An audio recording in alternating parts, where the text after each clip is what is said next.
সাবধান হন করোনার নয়া উপপ্রজাতি বা সাব ভ্যারিয়েন্ট KP2 থেকে। আক্রান্ত হয়েছে বাংলারও ৩০ জন।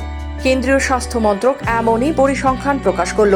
রিপোর্ট অনুযায়ী কোভিডের এই নয়া সাব ভ্যারিয়েন্ট দেশের মোট ২৭২ জন আক্রান্ত হয়েছেন এতে। এর আগে মহারাষ্ট্র, কেরল এবং কর্ণাটকে এই সাব ভ্যারিয়েন্টে আক্রান্ত রোগীর খোঁজ মিলেছে। বাংলায় করোনা ভাইরাসের KP2 সাব ভ্যারিয়েন্ট আক্রান্ত ৩০ জন রোগীকে চিহ্নিত করা গিয়েছে বলে জানালো কেন্দ্রীয় স্বাস্থ্য মন্ত্রক। এই সাব ভ্যারিয়েন্ট সব থেকে বেশি সংক্রমিত রোগী আমেরিকায়। এদিকে ভারতেও এসে পৌঁছেছে এই সাব ভ্যারিয়েন্টের আতঙ্ক। কোভিডের ওমিক্রন প্রজাতির উপপ্রজাতি এই KP2 ভারতের একাধিক রাজ্যে এই উপপ্রজাতিতে আক্রান্ত হয়েছেন রোগীরা। এক্ষেত্রে দেখা যাচ্ছে কাঁপুনি দিয়ে জ্বর, সঙ্গে সর্দি, কাশি এবং অত্যন্ত গলা ব্যথা, নাক বন্ধ হওয়া, গায়ে ব্যথা, মাথার যন্ত্রণা, ক্লান্তি ভাব, সারা গায়ে হাত পায়ে ব্যথার মতো উপসর্গ লক্ষ্য করা যাচ্ছে KP2-তে আক্রান্ত হলে।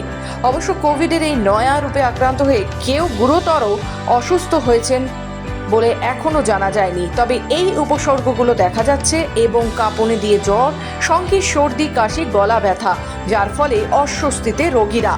এমনটা হলে অবশ্যই চিকিৎসকের পরামর্শ নিন এবং তার সাথে নুন গরম জল করে গার্গেল করা কিন্তু একদম ভুলবেন না। অবশ্যই ভেষজ জিনিসের সমৃদ্ধে বানানো কাড়া পান করুন এবং নিজেকে সুস্থ রাখুন। আপনি সুস্থ থাকুন, এই আমাদের একমাত্র লক্ষ্য। আরও বিশদে জানতে হলে অবশ্যই বিশেষজ্ঞের পরামর্শ নিন।